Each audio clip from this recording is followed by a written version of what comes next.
En el libro de Daniel, en el capítulo 4, encontramos una de las conversiones más sobresalientes del Antiguo Testamento. Se trata de Nabucodonosor, que en ese entonces era el rey de Babilonia. Y en esta conversión sobresalen varios aspectos que necesitan ser meditados de acuerdo con la palabra de Dios y podemos obtener de ellos enseñanzas valiosas para nosotros. Quiero comentarte algunos de ellos.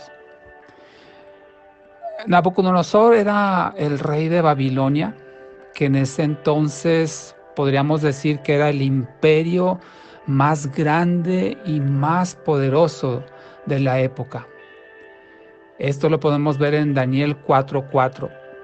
Este rey se hizo famoso por su actividad monumental en la construcción de Babilonia, como por ejemplo, él construyó los famosos jardines colgantes, que fueron considerados en su época una de las 7 maravillas del mundo antiguo. Nabucodonosor no era de la casa de Israel, sino que era, como ya lo mencioné, de un pueblo extranjero, en este caso Babilonia. Lo que entonces podríamos decir, al no ser de la casa de Israel, se le conocía como un gentil.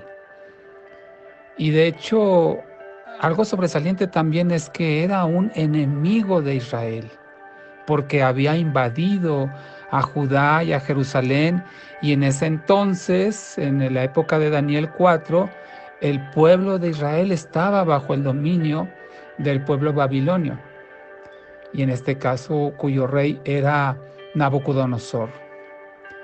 Esto nos demuestra que Dios no limita su alcance salvador solamente a unos cuantos, sino que Él en su voluntad extiende el alcance a toda la humanidad, a todo aquel que quiera venir a Él. Y por eso Dios puede decidir salvar aún al más impensable de las personas. El que a uno menos se imagina, Dios puede poner sus ojos en Él para salvarlo, como lo hizo en lo que ya estudiamos en otra ocasión sobre Saulo. Bien, Dios, por medio de Daniel, le advirtió a este rey Nabucodonosor lo que le iba a ocurrir. Este rey tuvo un sueño y dice que convocó a los magos, a los sabios de su corte y ninguno le supo interpretar el sueño.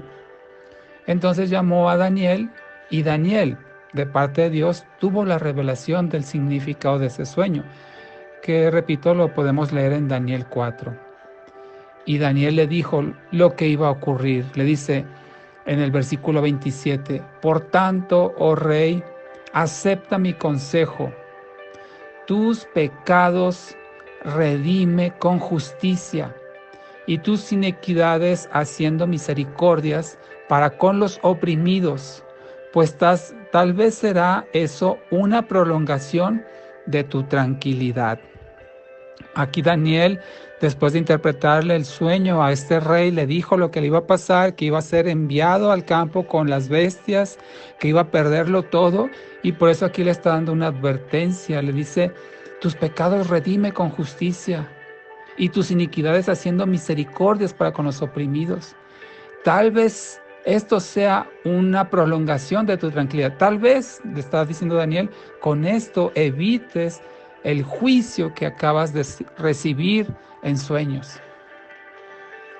Que podemos decir valiente fue Daniel, porque te has de imaginar que si un rey pedía una interpretación del sueño y alguien se atrevía a decirle algo contrario a los deseos del rey, podría perder la cabeza, podría ser asesinado.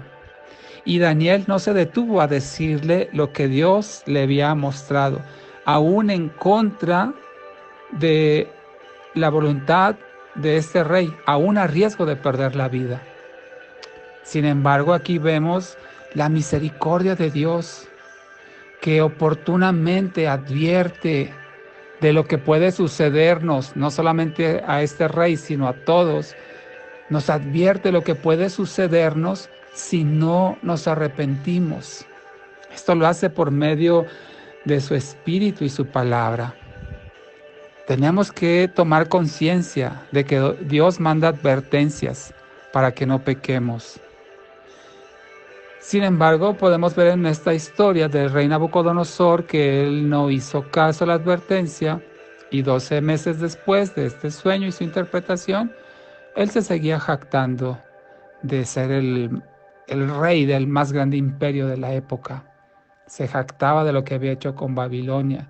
Lo dice Daniel 4:30.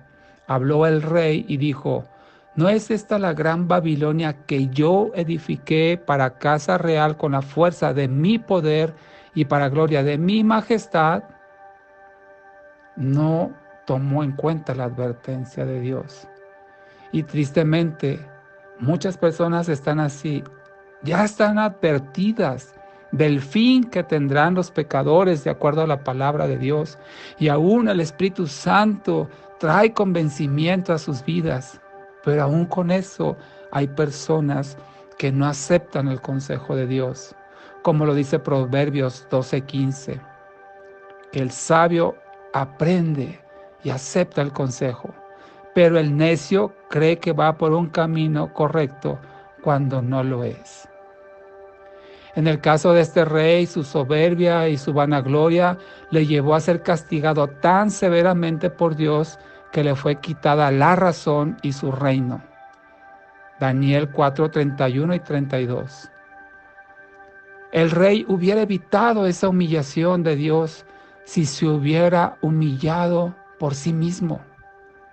Así el hombre tiene la advertencia de Dios, pero si no se humilla por sí mismo, será humillado por Dios.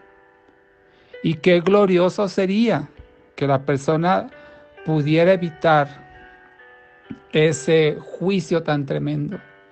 Pero qué hermoso es que Dios humilla al hombre. Y digo hermoso porque esa es una posibilidad, una grande posibilidad de que el hombre reconozca su vulnerabilidad, reconozca su fragilidad y su impotencia para salvarse. Y tal vez a través de esa humillación venga a Cristo.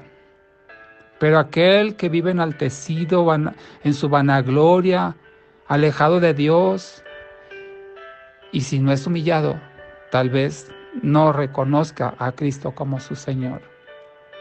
La Biblia dice de este rey que vivió en el campo como las bestias, alimentándose de la hierba, y su cuerpo se mojaba con el rocío del cielo. Dice que su pelo le creció como plumas de águila y sus uñas como las de las aves. En Daniel 4:33 lo dice. Pero por la misericordia de Dios, este reino fue consumido. ¿Quién puede sobrevivir? Dime, ¿quién puede sobrevivir 7 años en el campo viviendo como un animal? Solamente Dios puede sustentar una vida en esa condición y lo preservó, viviendo a la intemperie junto a las bestias del campo, alimentándose de la hierba, desnudo. Es realmente sorprendente que una persona en esas condiciones pudiera sobrevivir, ya no decimos 7 años como ocurrió con este rey, sino unos pocos días o semanas. Porque Dios tenía cuidado de esa persona aún en su condición. Así Dios tiene cuidado aún del pecador en su condición perdida, porque quiere que se arrepienta. En el trato de Dios fue necesario llevar a Nabucodonosor a perderlo todo, absolutamente todo lo que tenía, hasta la razón misma la perdió, porque de otra forma no se habría dado cuenta que necesitaba depender de Dios. Y en Daniel 4:34 vemos como la razón le fue devuelta. Dice: mas al fin del tiempo yo, Nabucodonosor, alcé mis ojos al cielo y mi razón me fue devuelta y bendije al Altísimo y alabé y glorifiqué al que vive para siempre, cuyo dominio es sempiterno y su reino por todas las edades. Él volvió en sí. Esto me recuerda a aquella parábola del hijo pródigo, ¿verdad? Que dice que volvió en sí. Y eso solamente puede ser alcanzado por medio del Espíritu Santo. Nadie puede volver en sí en medio de su locura. Nadie puede decir, ahora sí voy a buscar a Dios, si esto no le fuere dado del cielo, si no fuere Dios mismo quien le busca primero. Y eso sucedió con este rey. Cuando él volvió en sí, este rey Nabucodonosor bendijo a Dios. No lo maldijo, ni le reclamó, ni lo culpó por hacerlo pasar 7 años en la locura, en el campo, por haberle quitado su gloria terrenal. Así lo dice el versículo 34, que lo glorificó, lo exaltó. Y eso lo único que nos demuestra es una verdadera transformación, una verdadera conversión que ocurrió en el interior de este rey. Porque en vez de reclamarle, le dio la gloria a Dios, aún por haberlo llevado a ese trato tan difícil. Al final, al rey le fue devuelto todo lo que había perdido y dice que aún más grandeza le fue añadida en el versículo 36. Así es que una vida regenerada por Dios y convertida a Dios entiende por el Espíritu que lo que le aproximó a Dios, en el caso de este rey la locura y perderlo todo, es bueno. Todo lo que nos aproxime a Dios es bueno. Y por ello, una persona regenerada y convertida engrandece y glorifica al Rey del cielo, porque todas sus obras son verdaderas y sus caminos justos. Y Él tiene el poder para humillar a los que andan con soberbia. Daniel 4:37. Oremos al Señor. Amado Rey, Dios Todopoderoso, gloria, honra y alabanza sean para ti, Señor, por el trato que tienes para con el hombre, en que como este caso que hemos visto de este rey, tuvo que perderlo todo, aún la razón, y tú lo sustentaste en medio de su condición perdida. Lo sustentaste y en tu tiempo decidiste que volviera en sí para reconocerte, para que te bendijera, para que te alabara y glorificara. Señor, sabemos que así también tienes a muchas personas sometidas en esa condición. Y hoy te rogamos, Padre, que les hagas volver en sí, que les hagas reconocerte como lo hizo este rey, como el Dios Todopoderoso, el Altísimo, cuyo dominio es siempre eterno y su reino por todas las edades. Glorifícate, Padre, en el nombre de Jesús. Amén.